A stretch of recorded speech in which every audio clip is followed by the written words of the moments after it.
Hello, everybody. Good evening. I just literally returned back. 7:30 a.m. up and running and just back. So thank you so much for being patient and for waiting. And I just realized I was drinking water, and this is water. Great stuff. Anyway, cheers. Happy Thursday. I hope you had a peaceful day. I hope you focused on consuming some actual news. I know I shared a lot of updates. I hope you read your emails from yesterday and expect one shortly for today as well.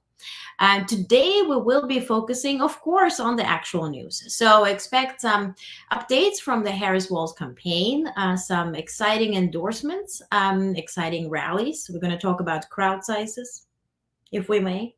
We're also going to have a little bit of a snippet from Trump rally. That was his first rally, as much as Kamala Harris's first rally today after the debate. She traveled to Carolina and had two rallies in one day with a bunch of people. We're going to talk about actual numbers. Then we're going to talk also about President Biden delivering remarks at the celebration, or it's a celebration of the 30th anniversary of the VAWA, which is meant to protect women. We're going to talk about or survivors from assault survivors. So we're going to talk more in detail about it. And we're going to talk about Ukraine. There is some news coming up tomorrow because the UK's Prime Minister Starmer is visiting President Biden at the White House tomorrow. So what will be those announcements, and will there be?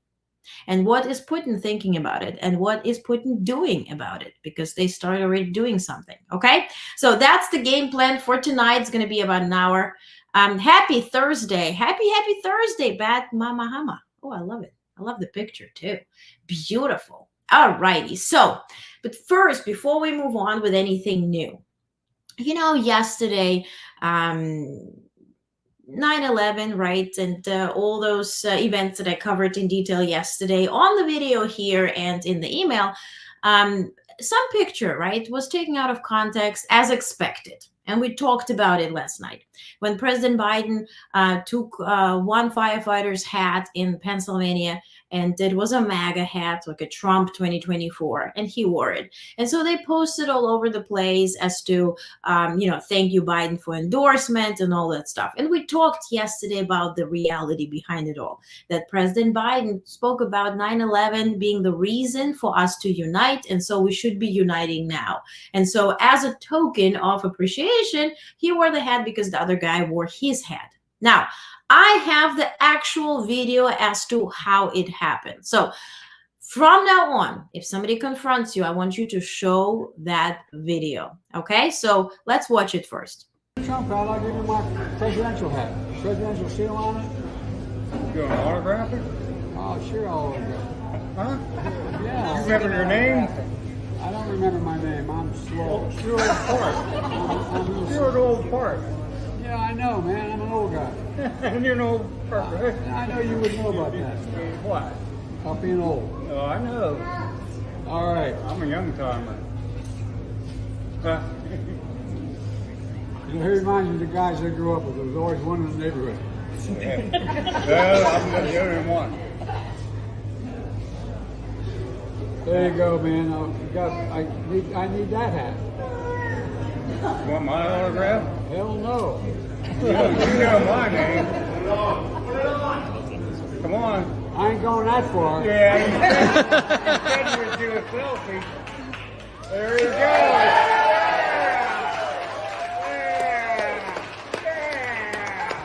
Hey, I'm proud of you now. Huh? Just remember, no eating dogs and cats. Hey, they're good. Thank you. They're good. Kentucky Fried Chicken. I hope you like the pizza. Huh? You guys picked the place to get. I don't know where it's Chinese. So that's exactly how it happened. And to your point, and Terry, hello from Oregon. I wouldn't have done it because I'm petty. I wouldn't be wearing Trump hat, but he did it. It was with a great sense of humor. He didn't wear it. He didn't put his hat off and put that one instead. it was a picture moment. So I think it's very important to share the actual videos. Thankfully, we have them. So, why not share it? Keith says this was a wholesome moment. I stand by my assessment yesterday, but I'm glad to see the misinformation is isolated to MAGA bubbles. It's still the debate dominating the news. Absolutely. Absolutely. But that's why I wanted to share the video, so you would be seeing, for us, how did it happen, what was about it. Such a good man indeed. He has some video retorts as well, indeed. Yeah. So what I care about is what you think, that you have the truthful information, not really with MAGAville, because I don't think there's much to be done with them, rather than to listen and love them in case this is your family members and you can really denounce them. And we all have them. We all have them, and friends and co-workers, and we have to maneuver, right? Think about White House press office. I have to maneuver, and we all have to, but it doesn't mean you have to bend over backwards and agree with people to be loved, right? You can stick by your opinion, be polite, be maybe humorous about it, or just silent, and focus on loving your loved ones who do not support common sense, right? Which I think is the biggest difference here. So let's talk about what did happen at the White House today. So tomorrow marks the 30th anniversary of the Violence Against Women Act, the VAWA.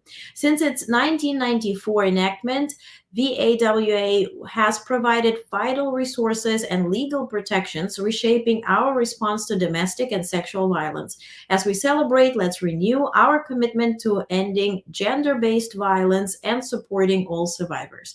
And so I streamed it on Twitter and on YouTube. It is a short event. It's about maybe 25 minutes or so. I really encourage you to watch it. And here's why. First, there was a woman who founded the movement, and she spoke about the depth and the importance of the movement. Then there was a poet with very soul-touching poem that she wrote dedicated to this date and this anniversary.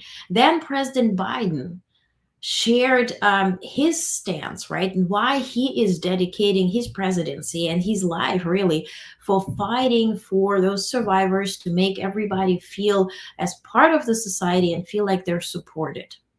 As somebody who unfortunately had to face such stuff, I appreciate, especially when men are standing up to those causes. When they're also, there was a football player who said that he was in college, a football player, and he attended a party where a girl was assaulted by guys, and so he stepped in and was shot. And so, but he's dedicating his life's purpose to fighting for this and fighting for the victims. So if you have 25 minutes, right, even if you're right in the car and you just want to, listen to the audio, I really ask you to listen to it. Such an important cause. Anybody can be in this position. It doesn't really matter, man, woman, they, them, doesn't really matter. Any soul can be in this position without doing anything for it and to cause it. And believe me, I know it not from somebody, I know it from myself, and it changes you. And you need other people, you need others to support you, to heal you and love you back to being you, who you were meant to be. So I really ask you to watch it, so we also learn a better vocabulary, to talk to survivors, to talk to victims, and talk to young next generation as to how they should be treating it, avoiding it, but also dealing with it, because unfortunately, you never know. So I just have a bit of a color, as we call it, from the event, because you can watch the event on YouTube and on Twitter, right, on my account. But here, when President Biden was introduced, the crowd chanted, "Thank you, Joe," per usual. He spoke for about 15 minutes. He says, "My name is Joe Biden. I'm Joe Biden's husband and Ashley Biden's dad." Why he's mentioning Ashley Biden? Because she is dedicating her life and her career to treat victims of abuse. So she is healing women who have been, facing such struggles and such, unfortunate circumstances. He says, in working in the Violence Against Women Act, my goal was to do more than change the law, to change the culture of America and provide more support and protection for survivors and create accountability for perpetrators, which is very important. He says it saves lives. There's always more to do. Let me just say the first and best decision I made when I was a nominee in 2020 was selecting Kamala Harris as vice president. He said that Harris, as a former prosecutor, stood up against sexual violence her entire career. You can't say that about my predecessor. He described new steps in administration is taking to prevent violence against women. To any survivor struggling, I want you to know you're not alone. I also signed a historic presidential memorandum to find and punish individuals around the world who use rape and sexual violence as a weapon of war and terror. And then he spoke about Ukraine. And then he spoke about Israel. And he spoke about sexual violence being used currently, not somewhere in Afghanistan when we read about, women having no rights to look at man or voice or, just laugh or do anything, but in countries that are democratic-ish, right? That this is being used as a weapon in war. And so he spoke about, we continue to condemn Russia for its widespread violent sexual assaults in Ukraine. We continue to condemn the terrorist group Hamas for its appalling, despicable acts of rape, mutilation, and sexual violence in Israel on October 7th. Then he talked about the overturning Roe v. Wade, and then he finished by walking the rope line and, shaking people's hands, and the press pool was escorted out. So, it is an important topic to speak about. And I understand that some generations are just not feeling very comfortable doing so, but we can't allow us to do it, right? So I really ask you to listen to this. Thank you for sharing your experience with violence and abuse. Thank you. Thank you for understanding, Danielle. It was years ago. If you're in sports, hint, hint. If you are on the world champion level, you deal with that stuff. Unfortunately, I didn't know it was Biden's own pet project in the beginning. Yeah, and it's, as a man specifically, it's very important. So true. So sorry you went through. Thank you. Thank you, guys. I remember early 80s, we didn't have the term battered women. We have come a long way, still a long way off. Yes, Lisa, I absolutely agree. Elon's tweet about Taylor Swift was straight up sexual harassment. Indeed. Yeah, and it's so easy to hide it as jokes, right?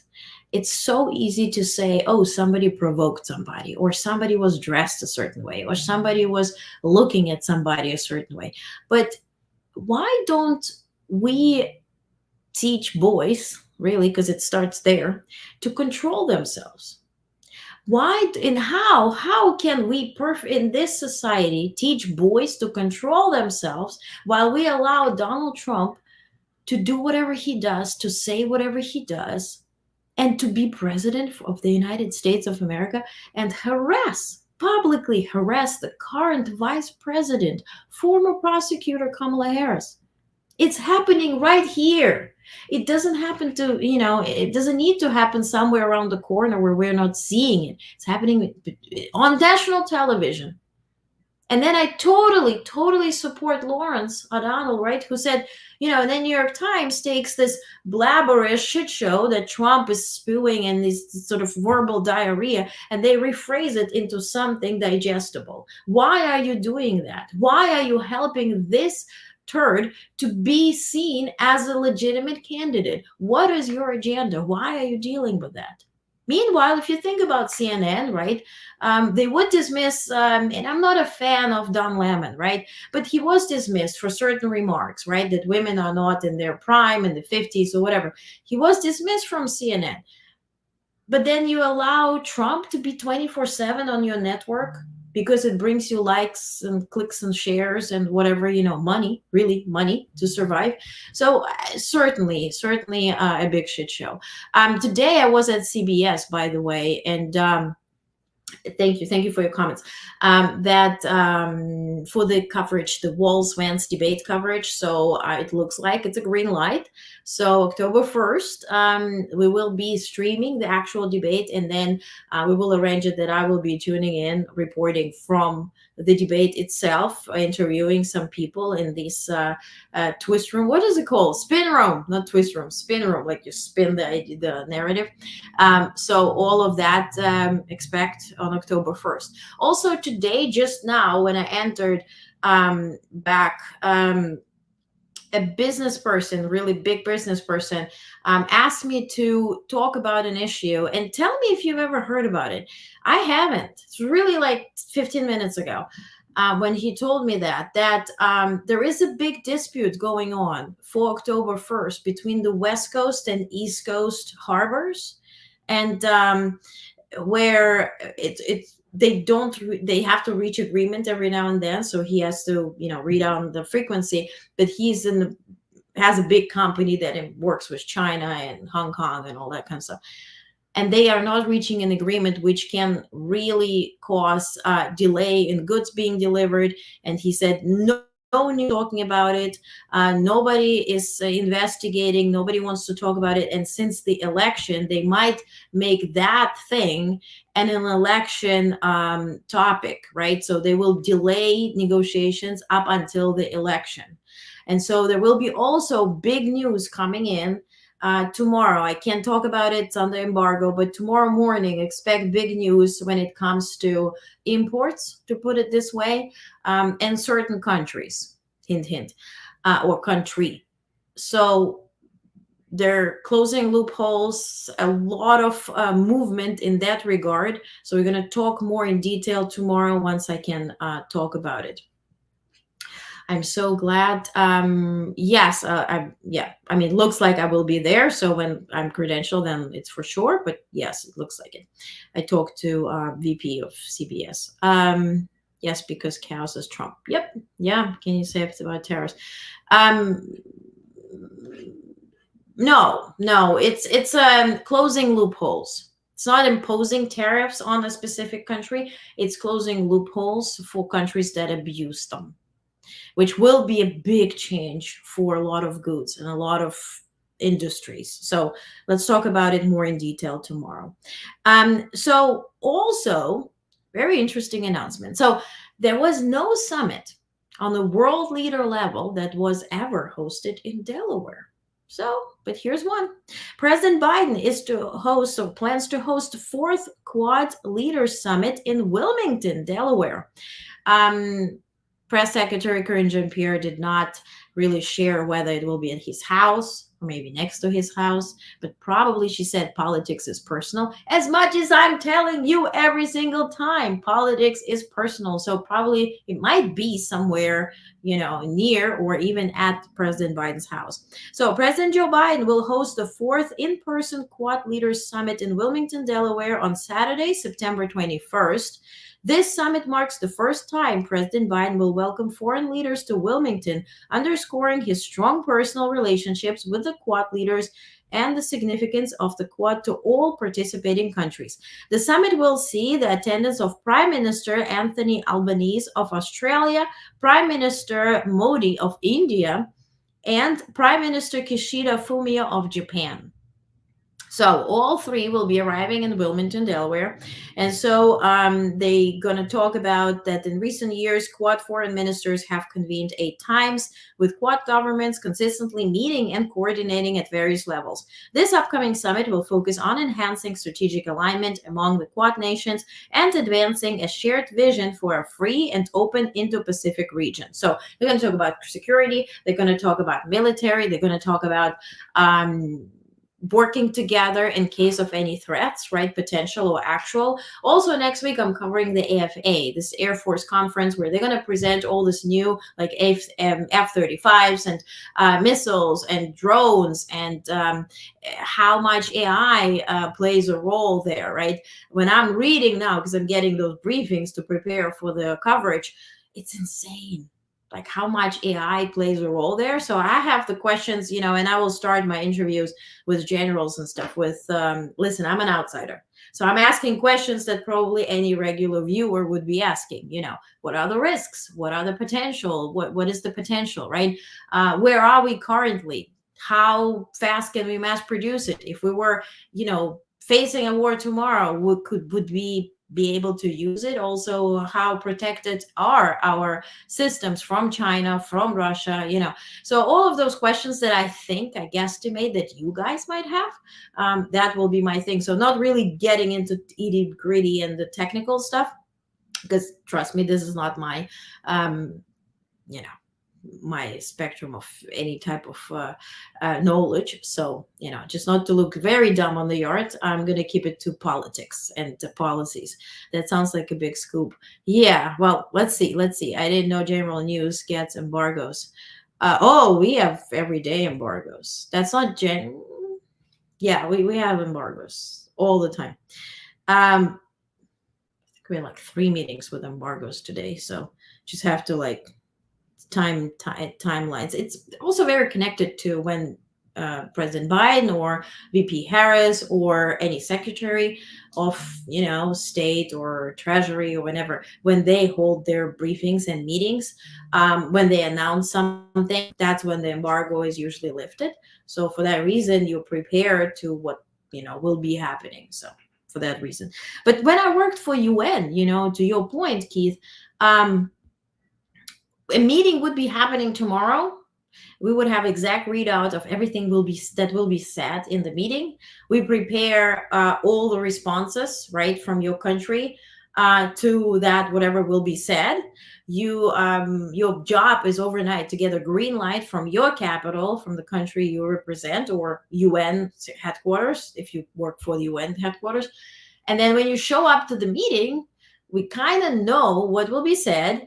We know what we will be saying. And so you sit there and see if anything goes off the record, right? And then you make sure to click the button send when the meeting is over. So that was very confusing for me at the UN, why are we even meeting? That could have been an email.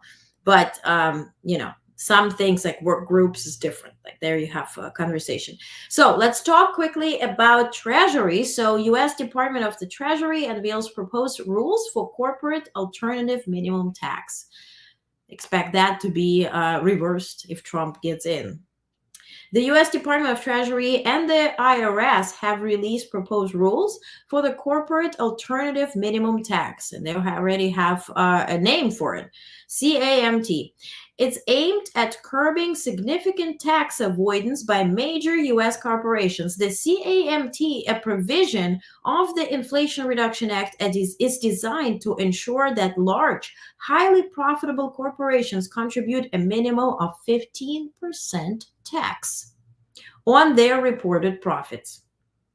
Treasury estimates that the CAMT will generate over $250 billion in revenue over the next decade, including $20 billion in 2025.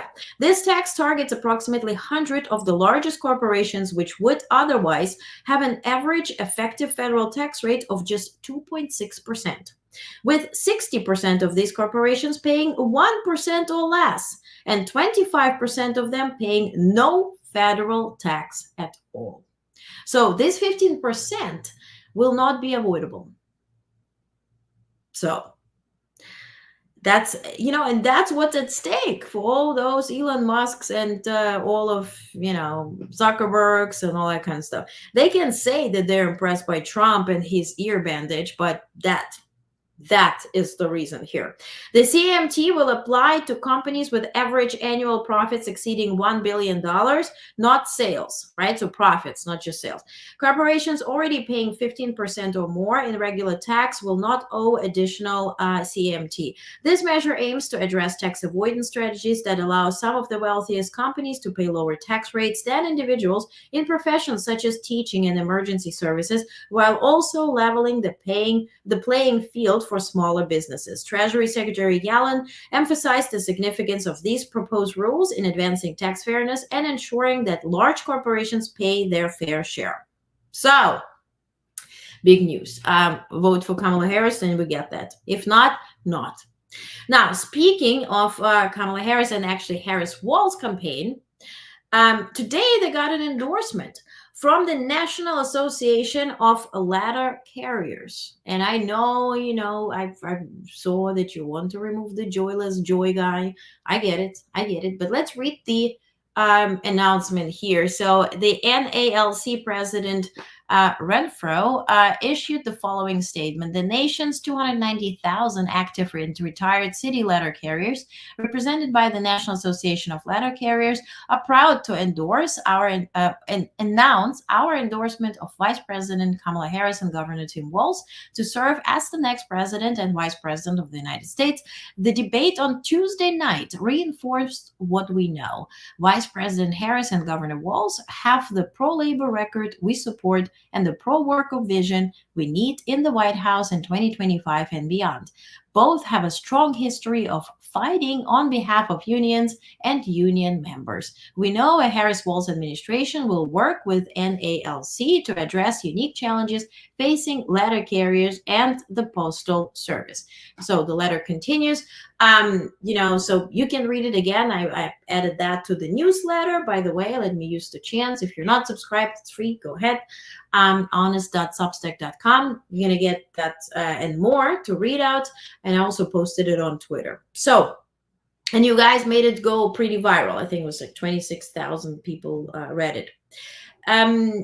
Now, today, as I mentioned earlier at the very beginning, Vice President Harris was holding two rallies in North Carolina. First one was in Charlotte, North Carolina, then sort of a mirroring rally with the same speech, which is normal, in Greensboro, Carolina. So the only difference was that in Greensboro, she had somebody that screamed that she is, genocide supporter and from the river to the sea.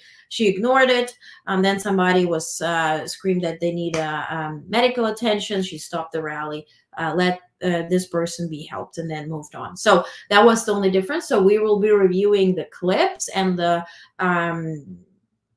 quotes from the first rally, which was in Charlotte. And as somebody who studied in North Carolina, I really appreciate it. It was really cool.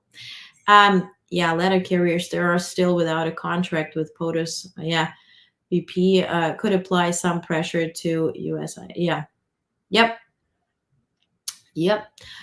Should be more, but 15% will help. That's to the tax. Unions are significant endorsement, even if there are some who are still going to vote for the union members generally understand the leadership that their best interest in mind.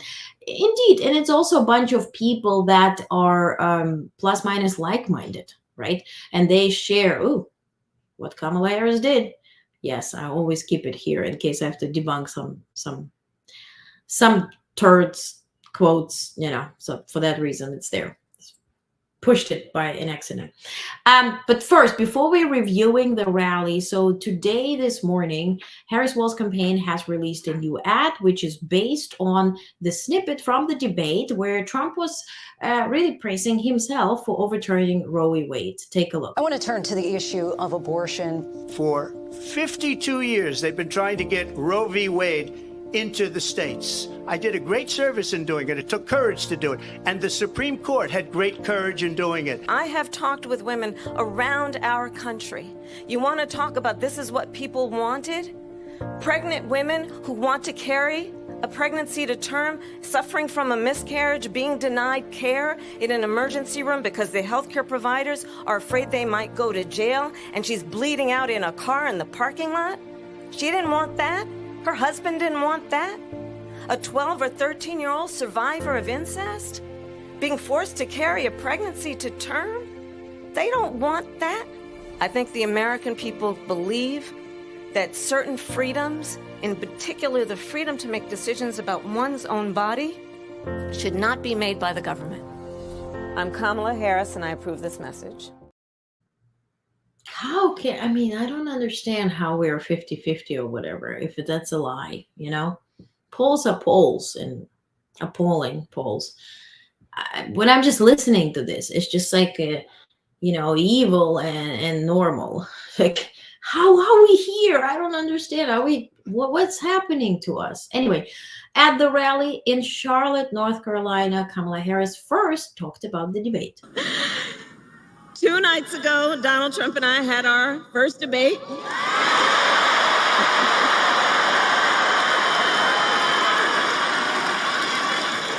And I believe we owe it to the voters to have another debate.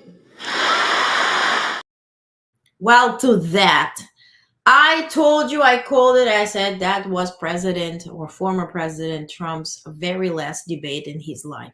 I'm telling you, I feel it. I be damned. Maybe I'm wrong. Okay, I will eat my words, but not a crowd, just my words.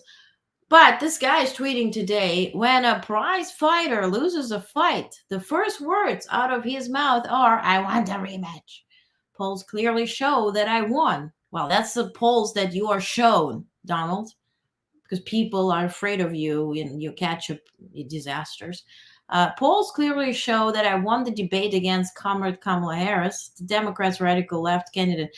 Anyway, so he says everyone knows this and all of the other problems caused by Kamala and Joe. It was discussed in great detail during the first debate with Joe and the second debate with Comrade Harris. She was a no-show at the Fox debate. Well, there was no agreement about the Fox debate. What are you talking about, Donald?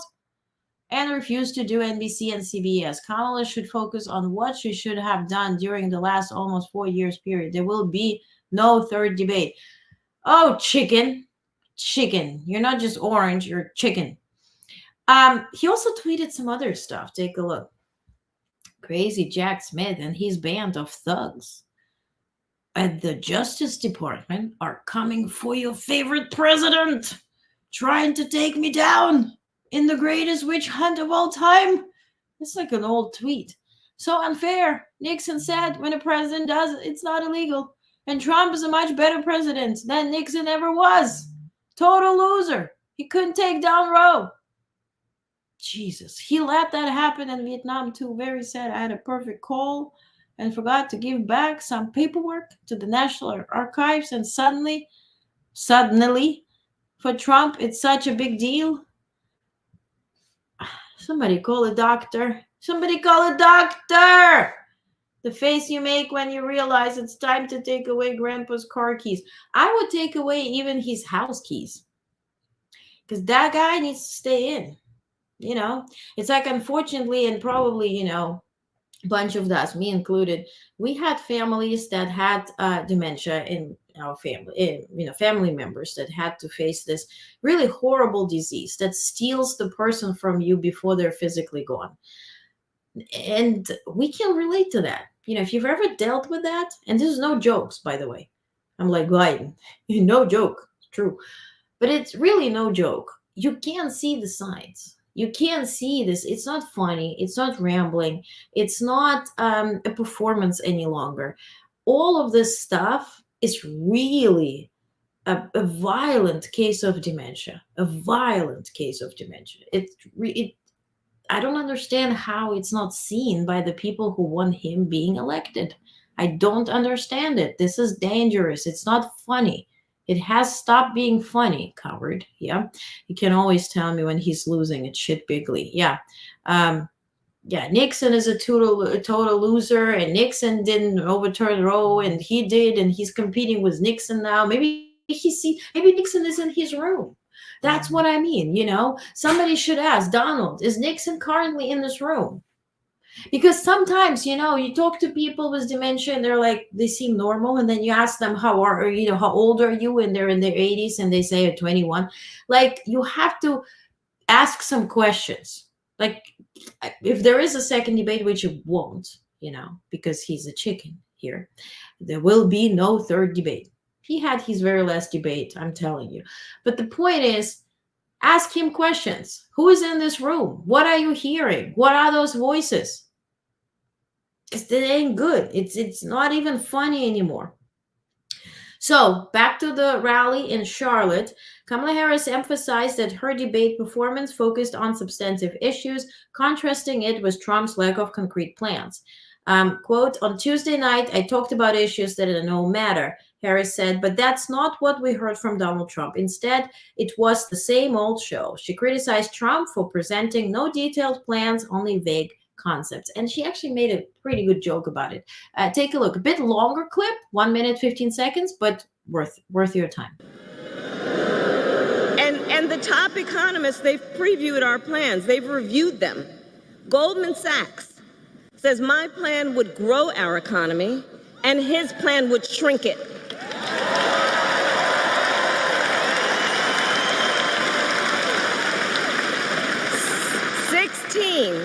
Sixteen Nobel Prize-winning economists say he would reignite inflation, and Moody's says he would ignite a recession by the middle of next year.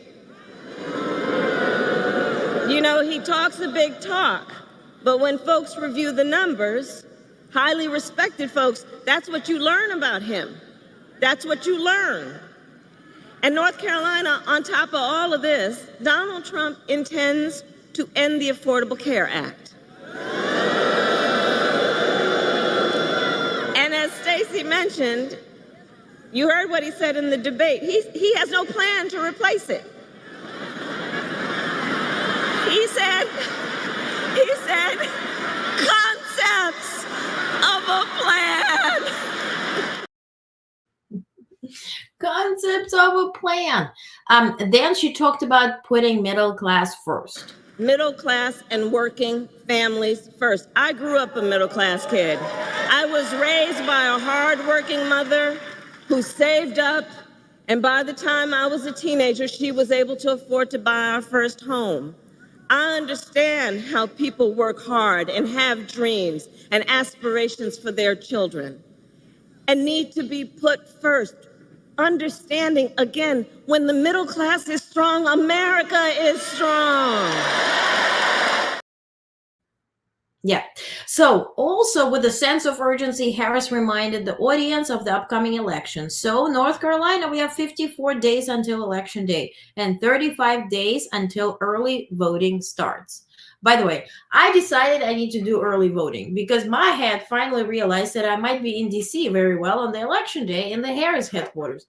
Good for me. Now, everybody, if you will be somewhere on November 5th, go ahead and vote before. Just think, okay? Think where you're going to be. Maybe you're on a cruise. Maybe you're somewhere.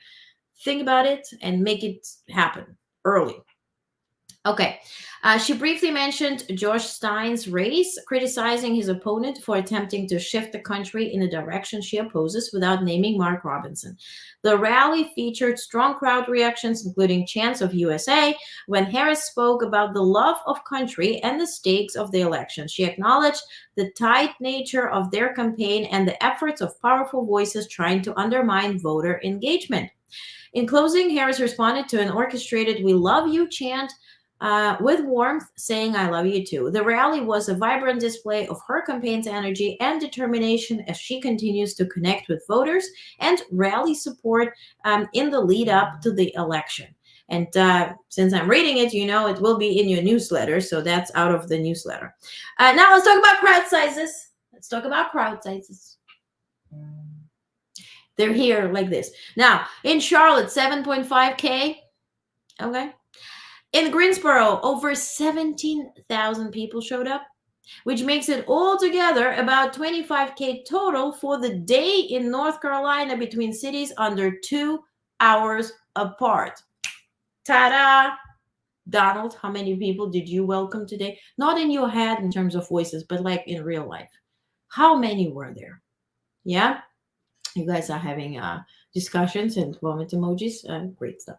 Okay, let's talk about Trump since, I know we're not really fans of Pelosi lately for all the reasons mentioned above. Fine, with the Trump, with pushing President Biden, with the passing torches and all that kind of stuff. I'm not a fan, but she was asked to describe how she feels about Trump and his debate performance. That's what she said. Have you, watching him on that stage, you've obviously, you know him very well from interacting with him in a professional capacity.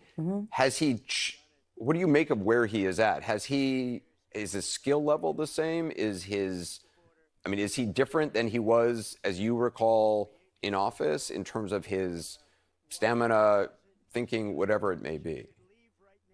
You know, one of those big balloons when you stick a pin in and it swirls around the room until it comes down to nothing?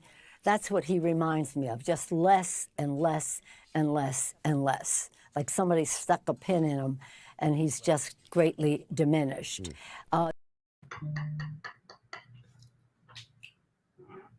Good one. Good one. Good one, Pelosi. Something is going viral on Twitter, so it's vibrating. I'm sorry. It's my phone vibrating that I'm reading off of. Now, Laura Loomer, I'm not going to show you her tweet because it's a twat tweet. She said some nasty stuff about Kamala Harris, which naturally was brought up today at the White House press conference. Take a look. A woman named Laura Loomer who recently tweeted that if the vice president wins the election, the White House will smell like curry and White House speeches will be facilitated via a call center, among other things. She recently traveled with the former president, and I wonder if President Biden has read these remarks and his response. Let me tell you our response from here. It is repugnant, these types of comments. It is un-American to say these types of things, exactly the kind of hateful and divisive rhetoric that we should denounce, and we should not be part of the fabric of this country. It doesn't matter what your political views are. You should stand and condemn these types of just repugnant words. No leader should ever associate with someone who spreads this kind of ugliness. There were also some questions from Fox News. Ducey wasn't there. He was at the rally with Trump today. So no Ducey, Ducey comments, juicy comments, juicy. But Fox brought up questions as to, why the border is open, why the economy is this and that. And then Karine said, listen, you always ask me about questions to which I have one answer. Why are Republicans debunking those bills? Why are they refusing to do anything about it? So why are you asking me those goddamn questions? Now, Trump is grifting. That's not news. But the newest grift is the crypto thing, the crypto Trump thing. So here's a video. Take a look. Join me live on Twitter Spaces at 8 p.m. this September 16th for the launch of World Liberty Financial. We're embracing the future with crypto and leaving the slow and outdated big banks behind.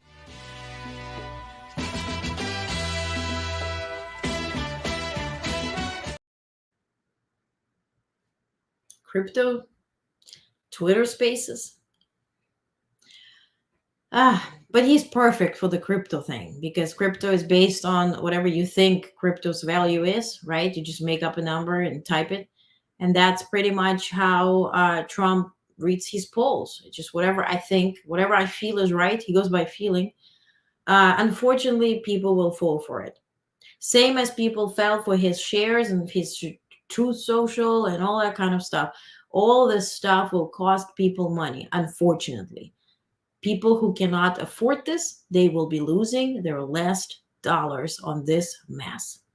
So I don't think it applies to you, but if you see somebody who's like saying, hey, crypto Trump, let me invest, hold them tight, embrace them so they can't move. Talking about Trump's rally, just 3 clips because it was same old shit show. First, he talked about how suburban women love him.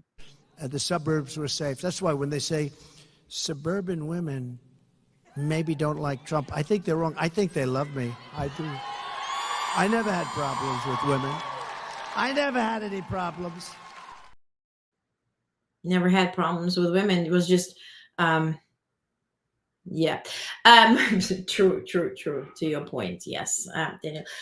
Now, he never had problems with women. There were a bunch of women who sued him for sexual harassment and assault.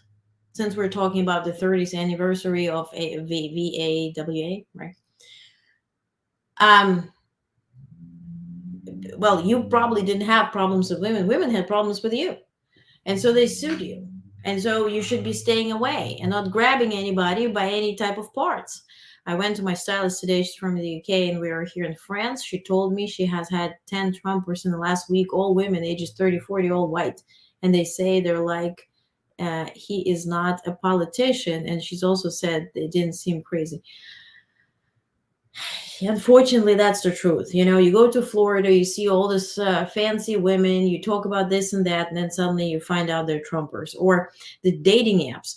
Today, I was on the show. I discussed the off the record. They discussed the dating apps and how it is important, you know, to reveal your political, you know, aspirations or your political direction or whatever, affiliations. Because people say, you know, I'm middle, right? And that means you're a Trumper, because they want to date women who are liberal, but they're kind of Trumpers, but they will say that I'm independent, right? And then when you meet them and start talking about, you know, how Earth is flat and how the weather is not changing and there is no crisis, right, with Earth overheating, and Trump is, you know, sent by God, and he's like as close as you get to Jesus Christ and that type of stuff. So you have to leave your date, which was kind of like a whole thing. You know, I guess I'm not using those apps, but I guess that's the problem. I think the combination of autism and narcissism means that Musk feels nothing. Would like to disagree with the relationship with women. Indeed. Okay, so on another note, you know, spreading this stupid idea that somehow children are leaving home, going to school, returning of a different gender. I don't know what that's all about. It's the biggest, because can you imagine your child goes to school and they don't even call you and they change the sex of your child? Think of it. And you know who? What is that? Who is changing sex? Read about it. First of all, if somebody agrees to go through this procedure, learn how long it takes physically, psychologically, mentally, how many people have to agree to that legally, physically, psychologically, mentally. Such a disgrace, such disgusting disgrace. Fear-mongering, that's all it is, indeed. I am a single person. I don't want them to take off their red hats. Makes it easier to weed out weirdos. Yeah, indeed, but also they hide. Like, for instance, in New York, they hide. They definitely hide. I hear it from folks, you know. Certainly, it's not my thing. Like, imagine me on the apps and they Google me. No. Now, I have a question for you. What this was at the Trump rally. I have 7 seconds of Trump doing something. What is that? You saw it. Well, Is that why Melania is keeping such distance from him? Because that's how it looks like? What is it? What was that? Why? Why wouldn't they want to date? Trump is so isolated, he's bubbly, mowgli. It's the narrative of QAnon. QAnon leads him.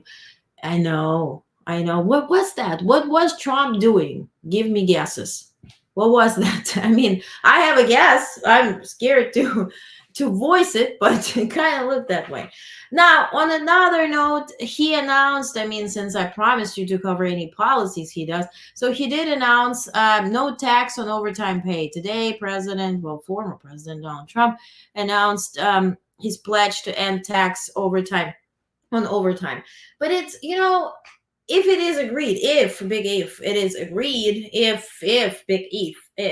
he keeps his word, in case he's elected, if Congress, you know, agrees to all that, assuming that happens, what it does, it provokes people to overwork, right? It's really going against anything that is the system in Europe, right? In Europe, for instance, if you have a good job and you open, let's say, a side hustle or a second company, usually in Scandinavian countries, that extra money that you make with your side hustle will be taxed up to 75%, because their main idea is to make you live well, right? Have your medical care, that the country is taking care for you because the tax is high, and so they have enough money to offer it to everybody, and nobody is, like Trump disagrees with that.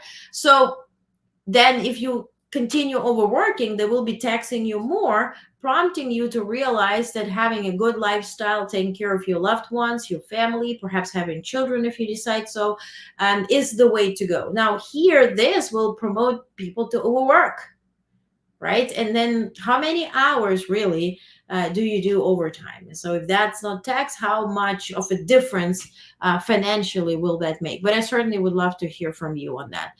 The real answer is he's imitating weightlifting.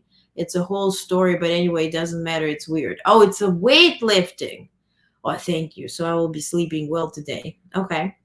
I'm disturbed we haven't had more commentary about him stating Harris put out, we're so decentralized, very foul things. Yeah, some things I just don't want to even voice. Like, that's just disgusting. Okay, let's talk about Ukraine.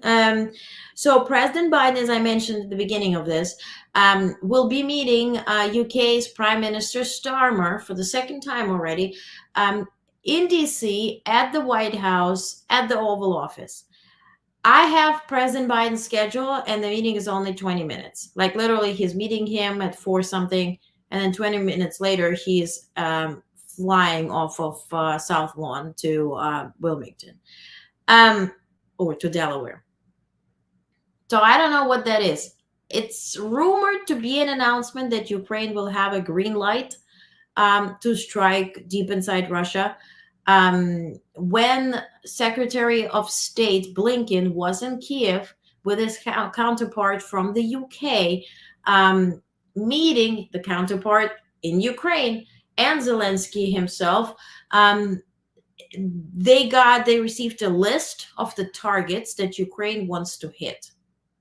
Now, there are some voices that say it was problematic, that US and UK went with open mind to say, yeah, we want to give you a green light, and whatever they received from Ukrainians caused some turbulence.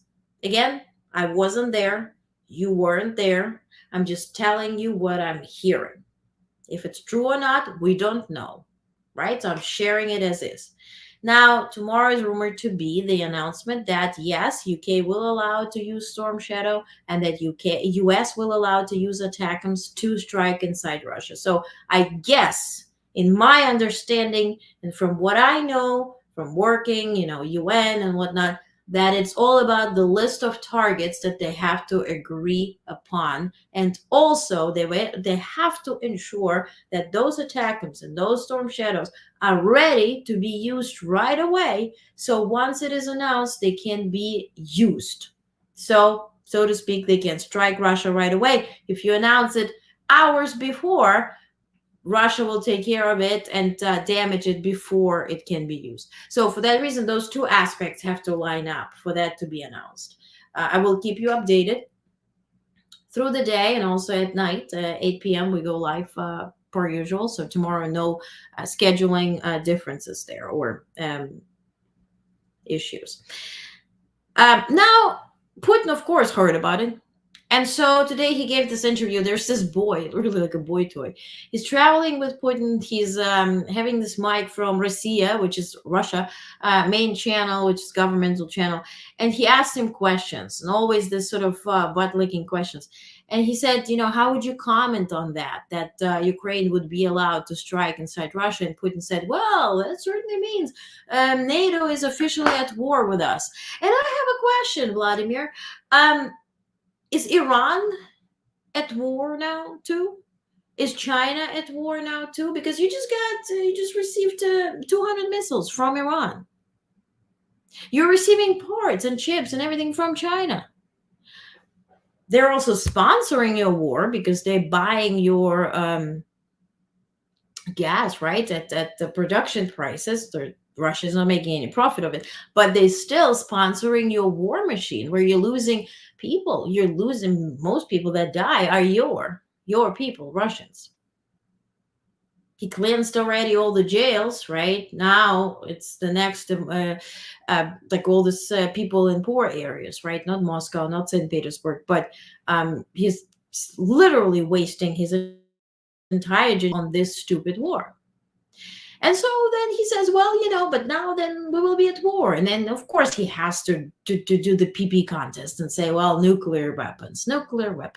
By the way, on a side note, the nuclear weapons he's referring to are those that were taken away from Ukraine in the 90s. When Ukraine signed off this agreement, by the way, with Bill Clinton, and UK, and, getting the assurance that if Ukraine were ever invaded or under a risk to be invaded, that the US, UK will be protecting Ukraine. So that's the agreement that Ukraine signed, right? And I showed you videos. Maybe you weren't following me by that time, but let me know. I can put it in the newsletter or present here or both, where it was such a very sad news reports when Ukraine, after that agreement was signed, where they were destroying the F-35s and all those planes that Ukraine is begging now to get from the US. They were literally cutting the planes in half, damaging them, because according to agreement, Ukraine was demilitarized.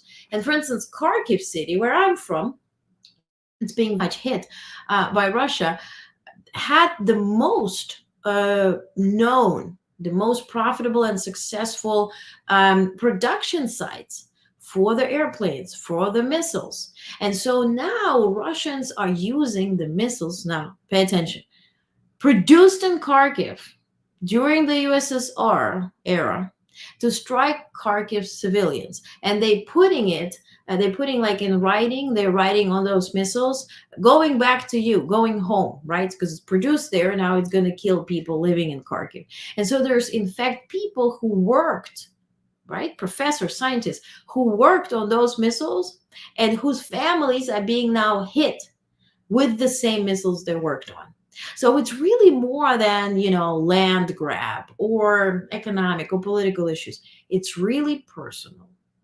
So whenever I say, politics is personal, I learned it from the diplomatic times. I learned now from the press times. It's always personal. The good, the bad, and the ugly. It is personal. It's personal, So really nasty side note. And so it was raised today at the White House press briefing. Would you comment on whatever Putin said? So take a listen what Corinne Jean-Pierre shared. About these alleged plans to change the idea about long-range missiles. He said that it would mean that NATO countries, the US, European countries are at war with Russia. How concerned is the US about that statement? I'm not going to get into hypotheticals. I'm not going to get into internal policy deliberations from here. I will say what you've heard from my NSC colleagues at this podium. You've heard from this president. This war can end today if Mr. Putin will end the war that he started. It is his aggression.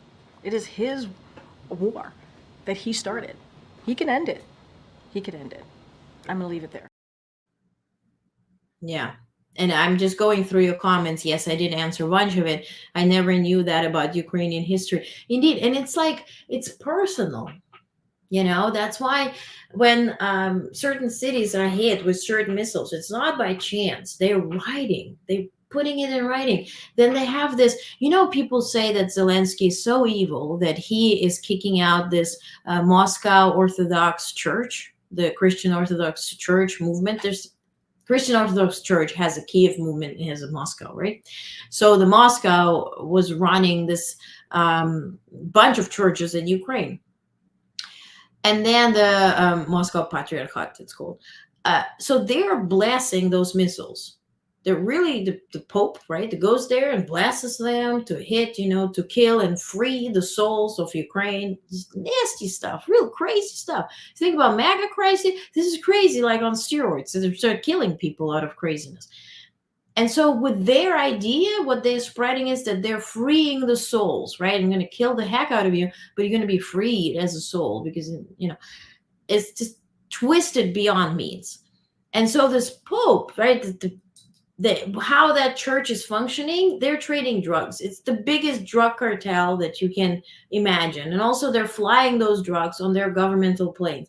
It's official knowledge. It's very public. Perhaps it's not being talked enough or at all in the US, but it's very public knowledge, right? That's how they sponsor themselves. And so they were hiding the missiles. They were hiding the military equipment in those churches, right, within Ukraine. So for that reason, when somebody, especially like Tucker Carlson or some MAGAville person says, oh, Zelensky, he's a Jew, that's why he's prohibiting the Moscow Patriarchate in this church. Heck no. Heck no. We know what kind of movement that is. Even here in New York City, I was clueless enough, like I moved away from Ukraine when I was 13. So, but I'm going to like St. Patrick's Cathedral normally, but okay, I'm going to the Russian, whatever, Ukrainian church. It says Ukrainian church. I'm going in. Everybody speaks Russian. It was a few years back. And then I started listening, and it's so anti-Ukraine. Turns out this is called Ukrainian Orthodox Church, but it's run by this Moscow thing. And so there's so much money internationally also, this money laundering action going on throughout this entire community. So it's the really illegal money laundering in the open, but it's called church. What are the odds that Putin will back down? More of a chance if Harris wins. It's not really about Harris. I think it's more about the NATO itself. From what I hear, and I'm going to share too much until I can, but we needed that time. We needed those years during the war now in Ukraine, as far as I understand, to be better militarily equipped when it comes to NATO, when it comes to US, when it comes to NATO. It's been publicly stated that the production of missiles and domestic production in the US, as much as in other NATO countries, as much as in Germany or England, right? It was, they call it anemic, because nobody ever thought that somebody will be such a dumbass at this point, to call it point blank, to start some type of war when countries have nukes and have hydrogen and stuff. So it just, to even understand that, in the times where you can manipulate other governments through elections and AI, which Moscow started doing, right? And that's how we got Trump in the first place. But then you're really going to go and start killing people, invading countries and territories? Who does that in 2024? Because you have so many other options, right? So, for instance, for the next week's conference, my question would be, if something were to happen, how ready are we? Right? Because when I was reporting, for instance, on the number of actual available and functioning icebreakers, right? Because China is now calling itself as a near Arctic state, which it's not, but just calling itself, because they're working together with Russia. So there are potential threats in the Arctic as well. So do we have enough icebreakers? Question is a question mark. So now we're partnering with Finland and Canada to allow private companies or commercial companies to use this, to use the intelligence to build the icebreakers at high speed. So we need the time to be more ready than we certainly were. Why do Westerns believe Putin rather than Zelensky? It depends on MAGA or not MAGA, because you believe Trump says this, then you believe this. I think that's how it works. At least in my opinion. I'm glad that Zelensky is kicking out that church. Yeah, I mean, it's seriously, we underestimated the amount of crazy, indeed. And for instance, the churches wise in Ukraine, I remember we had the house that's being bombed. Right next to it is the huge, like a castle from a pope from this Moscow church, who was literally sitting, I as a kid remember seeing him in his swim trunks, like the Speedos, with all those young boys that work in those church, right? He was playing cards, drinking wine, having whatever he was having. But that's the pictures I, as a kid, remembered, like seeing this. And then I saw him as a pope at church, and I was like, is that the same guy? I don't know. So Russia has a bunch of icebreakers too. Well, they're old, but Putin also has the benefit of MAGA in the house, making military aid difficult. Exactly. They held up the aid last time. Yeah. Yeah, exactly. So it's really, I would say, what will be decisive is not really if Harris wins, which of course, yes, because Trump will just sell it for $1, or, Trump Tower in Moscow. He'll just sell Ukraine and everything else. But also the Congress, right? Or House of Representatives, Congress, Senate. All of this will matter. Like, what will be the constellation there? So it's very important to elect right people on that level, right? But you'll see it in the newsletter. I did the whole opinion on it. But when we talk about Putin and we talk about him not valuing human life, a clip comes to mind from Margaret Thatcher, who talks about, if you perhaps can recall, most likely not, but it was an incident with a submarine, right? Where Putin decided not to save his people, right? Not to use international community for help, because he thought, well, if they save those people, they will get some sort of intelligence and knowledge. And he just buried people in the submarine. So take a listen to what Margaret Thatcher said about Putin, and then realize that even Margaret Thatcher, I mean, how many years ago was Margaret Thatcher leading?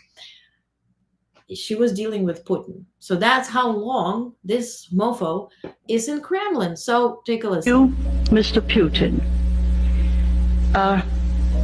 I looked at the pictures of Mr. Putin, trying to look for a trace of humanity. Had the terrible tragedy of the submarine going down straight to the floor. Whether there was an explosion inside or not, we don't know. But it was very interesting what happened. If ever there's a calamity in the West, the whole of the armed forces will go, they'll take everything there immediately. The politicians immediately will get together and say, what help do we want? They can have anything we can give. If we haven't got the help, we'll get it from someone else. There would be anxiety, because what mattered was not the submarine, but the lives of those in. And the interesting thing was that the new leader of the Soviet Union didn't act quickly. This was very soon the comment. He didn't try to mobilize everyone else.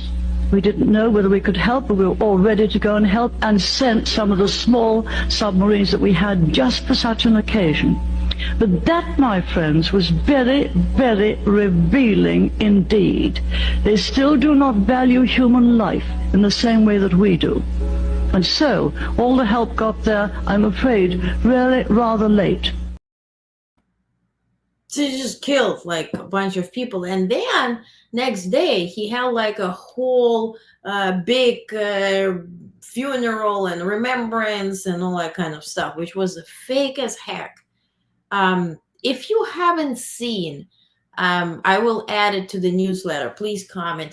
Have you seen the interview with the Russian spy in the 80s when he talked about USSR's strategy to destabilize US and how many decades it will be needed to spend on that? That's the time when they recruited Trump, really, with the Russian agencies, right? When he traveled to Moscow with Ivana and all that kind of stuff, the PP tapes, where all that comes from. He really describes, it's like an hour of an interview. There's a snippet, it was 10 minutes, and then it's an hour. It's really interesting. He speaks English. And so he talks about what will be the stages, right? You first have to separate, then you have to, implant the sort of cause doubt in your government, and then one part of it will go into another direction. So it's really, if you listen to it, it's pretty scary how effective it was. And then he said, listen, we were so surprised how fast we could accomplish or proceed accomplishing something when it came to US. So their main intention was to kill the aspect of democracy, because it's very difficult to deal with, because then you change leaders, new leader comes, that's how a country will go, right, left, center. For them, it's unpredictable, right? Same story. Why are they freaking out now? Because if Kamala Harris wins, it's one story. If Trump wins, totally another story. Now show me another country that would be that different. That's democracy. For them, it's very difficult to control. That's why, like, all those mofos, right? When they want to reduce, let's say, the rights that women have, right? They're tweeting now, women shouldn't be voting.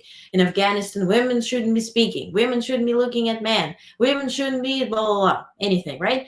Why? Because an independent woman with an opinion, with an income, with knowledge, with common sense, with her stamina, she's difficult to control. So for that reason, you have to start taking her rights away.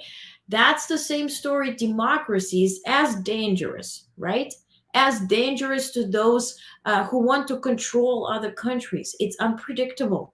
It's pretty much predictable where China will be in 10 years if Xi Jinping and his, family stays there.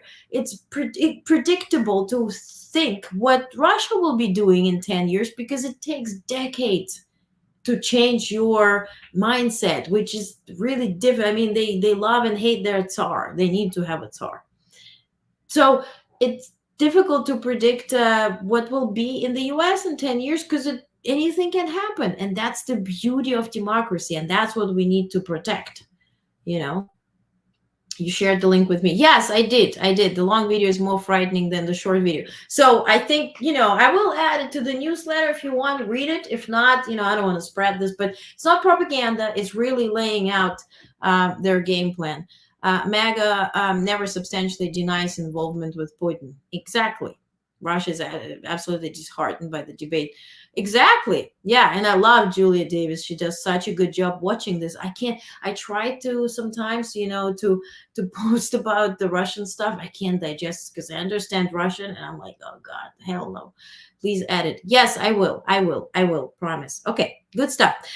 Now post all of this 90 minutes ago, because it was about 30 minutes before I went live. Russia attacked NATO. Turkish ship carrying 26,550 tons of grain to Egypt from Ukraine was attacked by Russia with a KH-22 cruise missile. I have pictures. Wait a second. I have them. Just added them. Right. So this is the KH-22 was launched from Tu-22M. This is the Tu-22M. That's the thing that was launched. And so it launched at this ship. This is from the ship. The supersonic bomber in Romanian exclusive economic zone in the Black Sea. So this happened just about 90 minutes ago. They attacked a Turkish ship in the Romanian territory, which is a NATO territory. So European part that the headlines are saying Russia attacks NATO. I'm sure we're not going to hear anything about it here. I'm sure it's all going to be, this is just to provoke tomorrow's decision, Biden's decision to let Ukraine use the ATACMS. That's why they're doing it. So I'm sure President Biden knows better. Also, another readout, Secretary of State Anthony Blinken, and now think why this happened about 10 hours ago. Blinken spoke with Romanian Foreign Minister Odobescu today regarding Romania's donation of Patriot strategic air defense system to Ukraine. Secretary Blinken thanked Minister Odobescu for fulfilling Romania's commitment and for its continued leadership in the defense of regional security. He underscored the United States' continued support for Ukraine and its freedom aggression. And then they strike in the Romanian waters, the Turkish ship. So combined 1 + 1 is 2. From Pentagon, also, the USS Theodore Roosevelt Carrier Strike Group is heading to the Indo-Pacific after wrapping up its mission in the U.S. Central Command. Meanwhile, the USS Abraham Lincoln Carrier Strike Group remains in the region, along with destroyers, a Marine Expeditionary Unit F-22 Raptors, and more. The U.S. is focused on de-escalating tensions and working towards a ceasefire in Gaza. So one is leaving Gaza region, another is headed to, one is headed to in the Pacific, one is staying in Gaza region. Per Pentagon, in Ukraine, the goal remains to support the country's defense and sovereignty, ensuring they have what they need to succeed and negotiate from a position of strength. Also, Secretary of Defense Austin spoke by phone today with the new Republic of Korea Minister of National Defense, Kim Young-hoon. The two leaders reviewed the security situation of the Korean Peninsula and in the region. Both officials reaffirmed the robustness of the ROK-US alliance and reviewed priorities to strengthen the combined defense posture. Secretary Austin noted that he looked forward to hosting Minister Kim for the 56th Security Consultative Meeting in Washington, D.C. this fall. So, again, Indo-Pacific, they're meeting a lot on the political and, of course, diplomatic level. My question would be to the military folks next week as to how close is our partnership militarily, and how close is our partnership with, here's a good question, I think, in my humble opinion, with their intelligence. Because let's say poop hits the fan. It's Indo-Pacific. Something goes, right? Yeah, we have the diplomatic agreement that Korea, Japan, Australia, New Zealand, us, all are together, right? Going against China and protecting Taiwan. Now, if we use those AI moderated F-35s and the drones and all that kind of stuff, we need intelligence, we need foreign intelligence from Japan and Korea and Australia and New Zealand. So do we have the agreements with their intelligence communities and services, or are we only relying on ours, which will be huge? And I think in real time, that will be certainly decisive. That gives me a little, was at the UN when I worked there. Does America allowing certain strikes account NATO? Oh, it's an older one. Just looked her up, read something she quoted, unplugged blow up doll. Yes, the Julia Davis. You're welcome. Okay. Okay. Lastly, for tomorrow's plans, what are we guesstimating? I will be streaming all of it. VP Harris will be in Pennsylvania. She has two events there. I think one is off camera and one is rally. So we'll see what is there. Also, what I announced a few days ago, tomorrow, as part of Joining Forces initiative, First Lady Biden and Secretary of Defense Austin will visit Maxwell Air Force Base in Montgomery, Alabama, to highlight the Biden-Harris administration to support military families, including the new universal pre-kindergarten program implemented at Department of Defense education activity. The new program is a key accomplishment of the Biden-Harris administration and is helping pave the way for the future of universal pre-K and non-military schools across the country. During the visit, the First Lady and Secretary Austin will deliver remarks. So they're visiting a school, and pretty interesting. I said, it's like such an interesting mix, Secretary Austin and Dr. Biden, but I'm sure it will be valuable. Also tomorrow, second gentleman, Hoff, will deliver remarks at campaign receptions in Minnesota, as well as also in the villages in Florida. As you may recall, there were the videos where they suddenly switching, it's like a Trump town, they're switching to Harris, and they had this golf carts parade or whatever.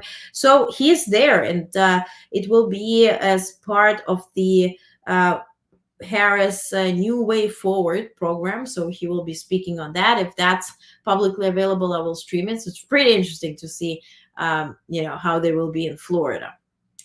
All right. Love this. Pre-K is so important. I volunteer reading with second.